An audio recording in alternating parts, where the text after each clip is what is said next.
बिस्मिल्लाहिर्रहमानिर्रहीम। अस्सलाम वालेकुम।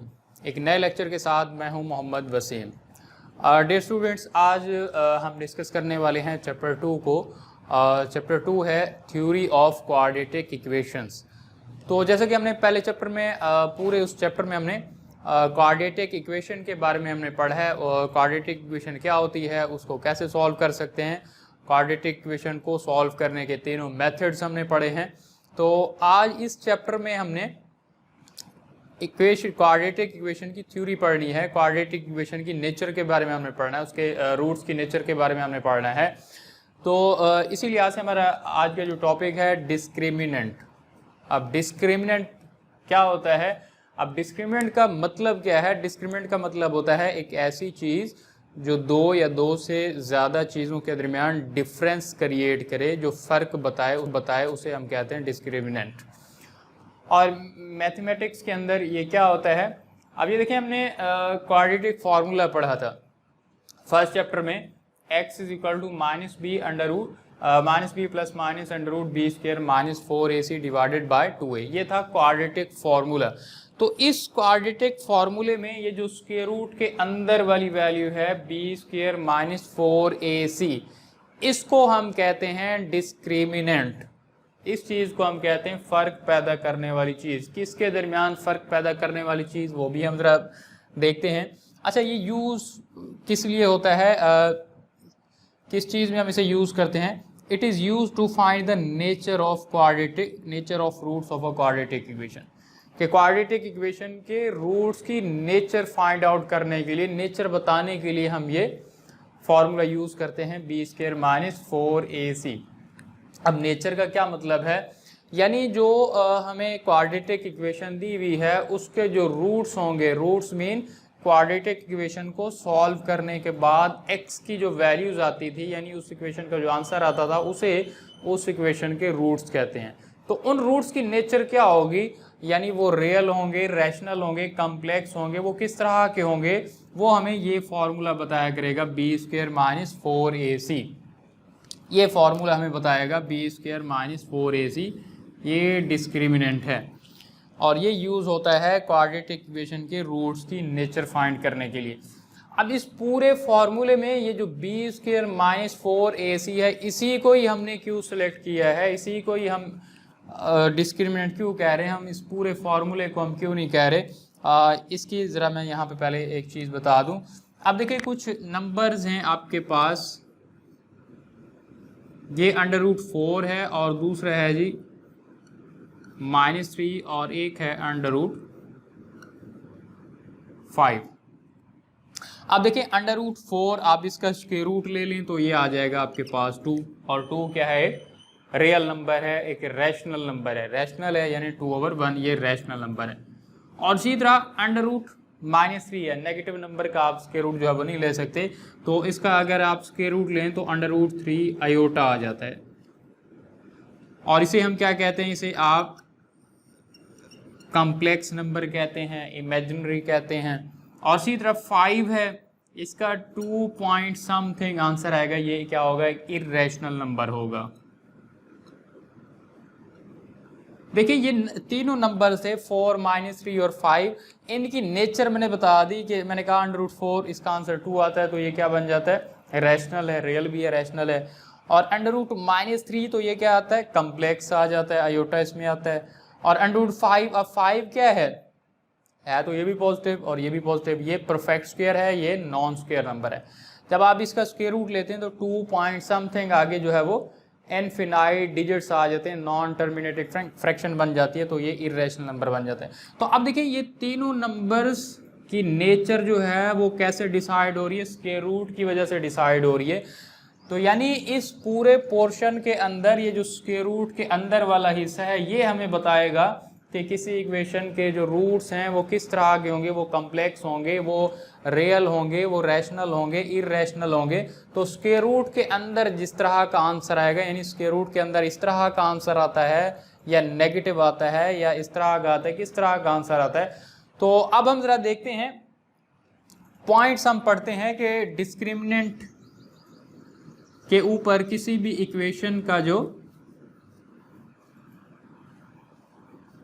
अब हम जरा आ जाते हैं उन पॉइंट्स की तरफ कि किसी भी इक्वेशन के रूट्स की नेचर डिस्क्रिमिनेंट के ऊपर किस तरह जो है वो डिपेंड करती है, कैसे हम बता सकते हैं। अब देखिए ये जो फॉर्मूला है बी स्क्र माइनस 4ac, अब ए बी सी आपको पता है कि क्वाड्रेटिक इक्वेशन के अंदर एक्स स्क्र एक्स और कांस्टेंट है, एक्स स्क्र कोफिशिएंट एक्स का कोफिशिएंट और कांस्टेंट। ए जो है वो एक्स स्क्र का कोफिशिएंट होता था, बी जो है एक्स का कोफिशिएंट और सी क्या था, कांस्टेंट। तो हमें कोई क्वाड्रेटिक इक्वेशन दी हुई है, हमने क्या किया वहां से ए बी और सी की वैल्यूज फाइंड आउट करके इस फॉर्मूले के अंदर क्या किया, हमने पुट कर दिया। अब पुट करने के बाद हमारे पास किस तरह के आंसर आ सकते हैं, क्या पॉसिबिलिटीज हैं, वो हम जरा देखते हैं। अब देखिए मैंने ए बी सी की वैल्यूज जो है वो इस फॉर्मूले के अंदर पुट कर दी है बी स्क्र माइनस 4ac के अंदर। तो पॉसिबल है कि मेरा आंसर क्या आ जाएगा, पॉजिटिव आ जाएगा, लेकिन नॉन स्क्वायर नंबर आ जाएगा, पॉजिटिव और परफेक्ट स्क्वायर आ जाए। परफेक्ट स्क्वायर मीन मतलब इस तरह आंसर आ सकता है 4, 99, 16, 25, 36, इस तरह का आंसर आ जाता है। यानी ऐसा आंसर जिसका मैं स्क्वायर रूट जो है वो ले सकता हूँ, जिस तरह ये था, मैंने यहाँ पे लिखा था 4 का स्क्वायर रूट।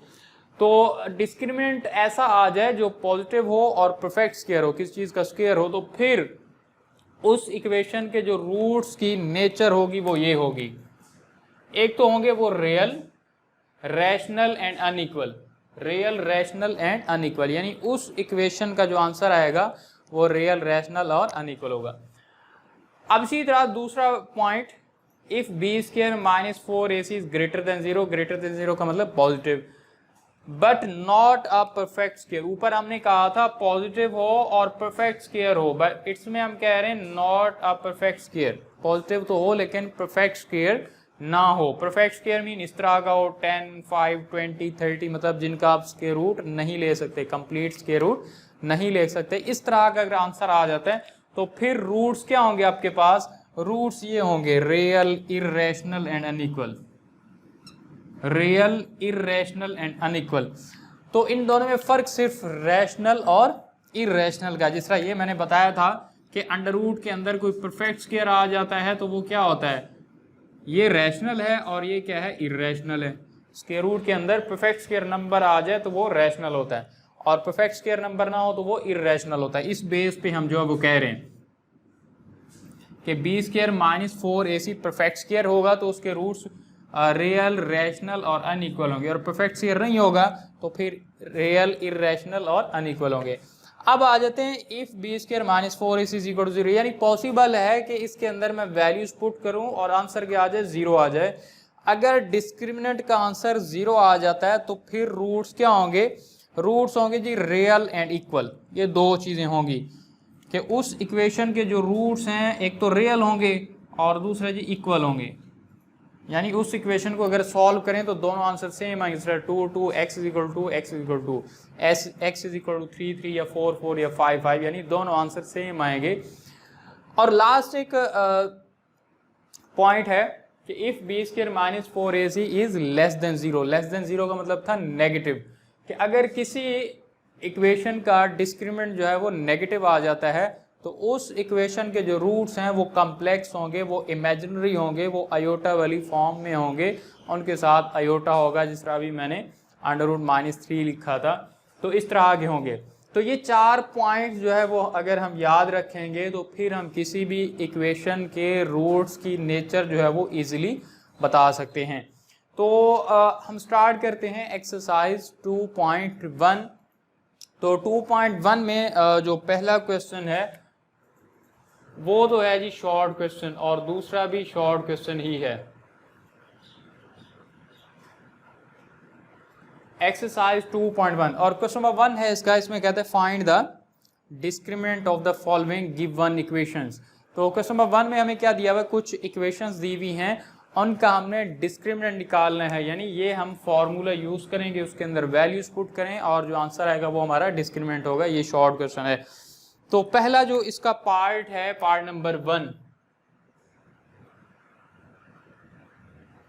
क्वेश्चन नंबर 1 और इसका फर्स्ट पार्ट है, और इक्वेशन आपके पास दी हुई है जी 2x²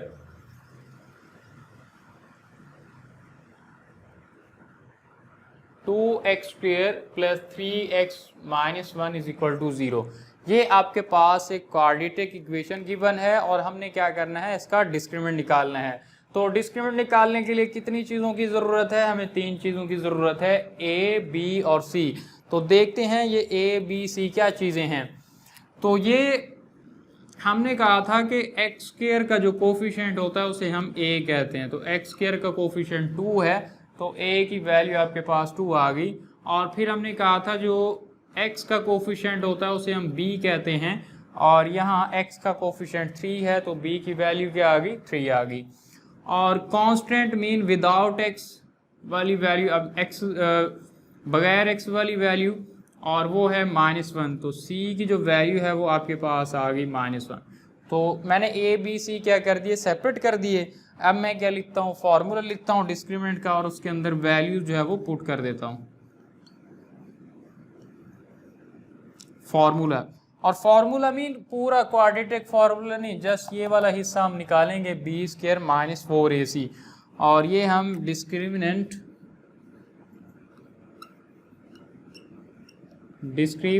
इज इक्वल टू, ये आ गया b² माइनस 4ac, और क्योंकि हमने वैल्यूज सारी निकाली हुई हैं और उसके अंदर हम पुट कर देते हैं। अब b की वैल्यू है 3, और ये आ गया जी 3² माइनस 4ac, और a की वैल्यू आपके पास 2 है, और c की वैल्यू है -1। अब 3² आपको पता है कि ये 9 हो जाता है, और यहाँ पे 2 माइनस हैं, 4 के साथ है और 1 के साथ है, तो ये माइनस माइनस क्या हो जाएगा, ये प्लस हो जाएगा, और 4 2 क्या हो गया, 8। चलें जी, 9 और 8 कितना हो गया, ये 17 हो गया। तो ये आपके पास आंसर आ गया। तो ये हमने जो है वो इसका डिस्क्रिमिनेंट निकाल लिया। अब इसी तरह एक और इसका जो है वो हम पार्ट देख लेते हैं। पार्ट नंबर 4 है, फोर्थ पार्ट है, और इसमें जो आपके पास इक्वेशन दी हुई है 4x² minus 7x minus 2 is equal to 0। ये आपके पास इक्वेशन दी हुई है, -2 इज इक्वल टू 0। ये एक और पार्ट है, 4x² minus 7x minus 2 is equal to 0। तो सबसे पहले हमें क्या चीज़ें चाहिए, हमें चाहिए a, b और c। तो वो हम पहले ज़रा कर लेते हैं सेपरेट। अब x² का कोफिशिएंट 4 है, तो a की वैल्यू आपके पास आ गई 4, और इसी तरह x का कोफिशिएंट क्योंकि यहाँ पे -7 है, तो b की वैल्यू -7, और विदाउट x यानी कांस्टेंट जो है वो आपके पास है -2, तो c की वैल्यू -2 आ गई। अब आप फॉर्मूला लिखें और उसके अंदर वैल्यू जो है वो पुट कर दें। फॉर्मूला डिस्क्रिमिनेंट को हम सिंपल शॉर्ट फॉर्म में ऐसे डिस्क भी कहते हैं। तो disc is equal to b² minus 4ac, ये इसका था फॉर्मूला, और इसके अंदर बस हमने वैल्यूज जो है वो पुट कर देनी है। b का स्क्वायर, और b की वैल्यू है -7, तो ये आ गया -7² माइनस 4ac, और a की वैल्यू 4 है और c की वैल्यू -2 है। तो 7 का स्क्वायर लेंगे, 7 का स्क्वायर आ जाएगा 49, और फिर ये माइनस माइनस क्या हो गया, ये आ गया प्लस। अब इसे मल्टीप्लाई करना है, 4 4 ज़ा 16, और 16 2 ज़ा ये आ गया आपके पास 32, 81 आ गया। तो ये था हमारा पहला क्वेश्चन एक्सरसाइज 2.1 का, जिसमें हमने डिस्क्रिमिनेंट फाइंड करना था। ये शॉर्ट क्वेश्चन है, बहुत इंपॉर्टेंट शॉर्ट क्वेश्चन है, और इंशाल्लाह नेक्स्ट लेक्चर में हमने क्वेश्चन नंबर 2 इसका डिस्कस करना है, जिसमें हमें नेचर बतानी है। क्वाड्रेटिक इक्वेशन गिवन होंगी और उसमें हम नेचर जो है वो डिस्कस करेंगे। तब तक के लिए अल्लाह हाफिज़।